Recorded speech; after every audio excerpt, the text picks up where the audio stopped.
guys witnessed the same thing that I did.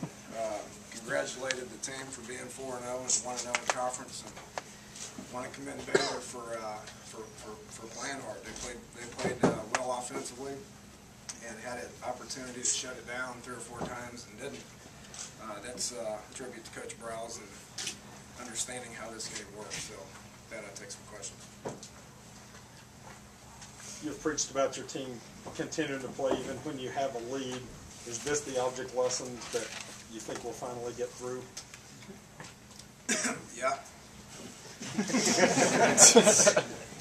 I mean, I've been telling you how it is, you know, and not every Big 12 game is like this. Not every Big 12 offense is like this. Not every game is going to be like this, obviously. I mean, it was a situation where both offenses were playing at a pretty high level, and it just kind of started steamrolling, I guess. So teams are going to get, you know, it's going to be fast-paced. I don't know how many plays there were. I imagine there's a whole lot of plays, 92 and 88. So, you know, a lot of fast-paced stuff and a lot of good offenses, a lot of good skill. Number 2 is as good a receiver that's out there. I think our number 3 and number 1 is pretty good too.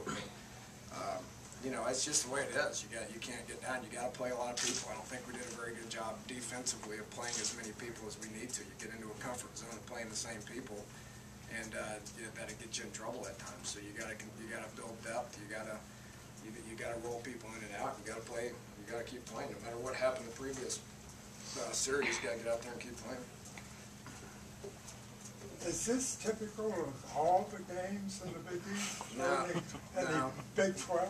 It's not. I mean, I've been in this league for going on 10 years now. But you know, so my 10th year, I've never been in a game like this. This one. You mean we'll see defense before the season's over? maybe if I hire you to be the defensive coordinator, stop some people. It's the culture of the Big 12. Not everyone is like that. It's not going to be like this next week. Texas has got an unbelievable defense. They play great. I'm looking forward to watching their game against Oklahoma State tonight. Not every game's like this. This again was kind of the perfect storm when it comes to both offenses, just really playing at a very high level. Talk a little bit about the game that Bailey had and what he was able to do today. Yeah, he played well. Got a pretty good guy throwing it to him. Was this predictable? No. I would have been happy for a 6-3 win. I mean, I told everybody it's going to be different. I mean, Tony asked me on the radio show on Thursday night, he said, will we be able to noticeably see a difference? I said, yes, absolutely, especially compared to last week when Louisville would get over the ball and sit there and stare at the sidelines for 30 seconds. I mean, it's not going to be like that. I mean, it's a very up-tempo league, and we understand it's going to be an up-tempo league, and we can play up-tempo as well as anybody else. We've got to continue to get better defensively at playing at a very high tempo level. What about Gino's performance impressed you the most? Well, I don't know. Probably everything. I mean, we haven't turned the ball over in 3 games. You're going to win if you do that. We haven't turned it over in 3 games. His completion percentage is 80 to 90%. He's getting us in the right play. I mean, what's there not to like? Where does J.D. Woods rank in terms of young wide receivers that you've worked with? Well, he's a senior. Just hasn't played much. The light came on to him in camp. I mean, if you guys remember, he didn't play much in camp because he wasn't eligible yet. But going into his senior year, got eligible, and then the light came on. That happens to seniors a lot. Could you tell? I'm still answering a question, Vicki. Okay. You know, the light came on as a senior. I'm proud of J.D. because J.D. hasn't done much around here, and he stayed the course, and the light came on. He's doing everything right now. He's practicing hard. He's doing a good job in the classroom. He's doing a good job in the weight room, and he's making plays on the field. So, you know, like I said, I'd rather that the light came on for younger kids as opposed to older kids, but we're getting a good senior year out of him. The catch he made on that final drive really kind of maybe saved the game. Yeah, we should have stayed in bounds. The clock started anyway, but we could have used a few more seconds off the clock. Dana, how close was this offensive performance to realizing complete potential? I don't know. You know, I mean, there's going to be plenty of things that we need to continue to get better at. Still don't think we rushed the ball very good. You know, and we're going to face tougher run defenses than this. Last week we faced a tougher run defense. This upcoming week, we're going to face a tougher run defense. Obviously, when Sean gets healthy, it's going to help us. We were down on backs. I'm not going to use that as an excuse ever. If we would have lost 63-0, I wouldn't use that as an excuse. But obviously, we want to get Sean back. He brings a different dimension. Bowie and Garrison's still coming along. The more he plays, the more confidence he's going to get. And then proud about how Bowie, you gave it to him 25 times. He averaged only 3 yards a play, but he ran hard and he didn't turn the ball over. Dave, you talk about your guys having to face adversity and seeing how they respond. It seems like that was kind of an adverse moment with the way the first half ended. You guys came out of the locker room, you got a touchdown, and I think your defense may have gotten a stop too. How big was that part of the game into what eventually happened? Yeah, I challenged them after that. That's you can't do that. I mean, we're lucky we won because of that play. When there's 6-7 seconds left, you obviously got to get back and keep things in front of you. We didn't do that. We got young safeties. We got 2 true freshman safeties that are back there. Our backup corners are basically true freshmen. I mean, those guys just got to keep playing. They were wide-eyed in the first half. They made some mistakes, and they'll get better for it. I mean, we're not going to. That performance won't make us worse defensively. When we see things and we put those guys in situations like that, they're going to learn from it. Yeah, it was pretty adverse for the defensive side at halftime, and came out and got a stop, which was good. Probably need a few more. Dana, how close is Gino to reaching the level that you kind of foresee for him to get? What was the question? How close is he to the level that you can see him become? I don't know how you can improve on that. He was 45 and 51 for 656 yards and 8 touchdowns and 0 interceptions. Can you please explain to me how you can improve? He played well, but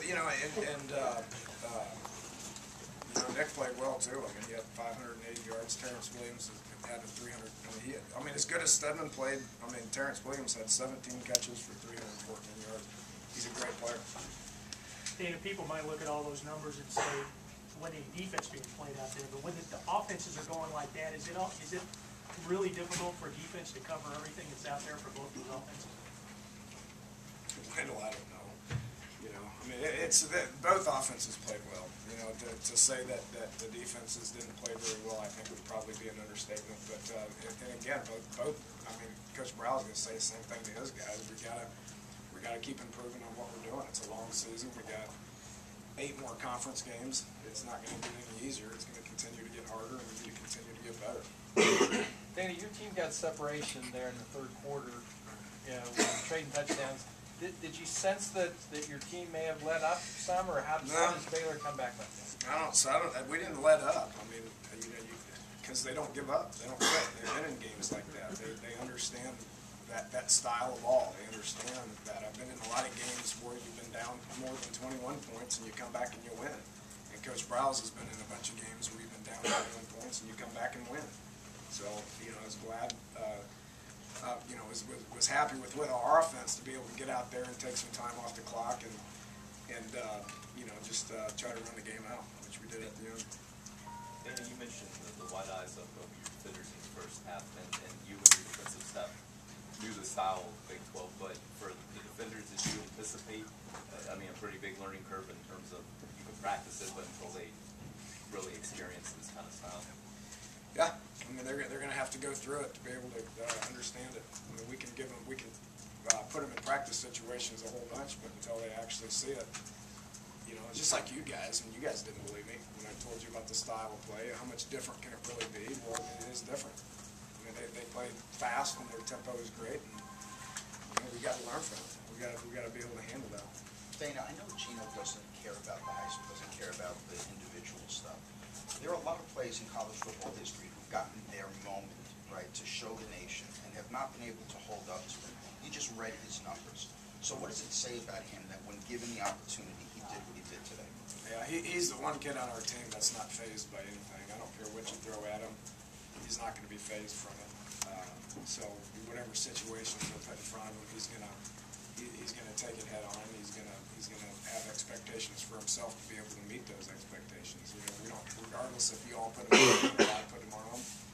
He's got higher expectations for himself and can handle pretty much any situation that you throw at him. He said he wasn't perfect today.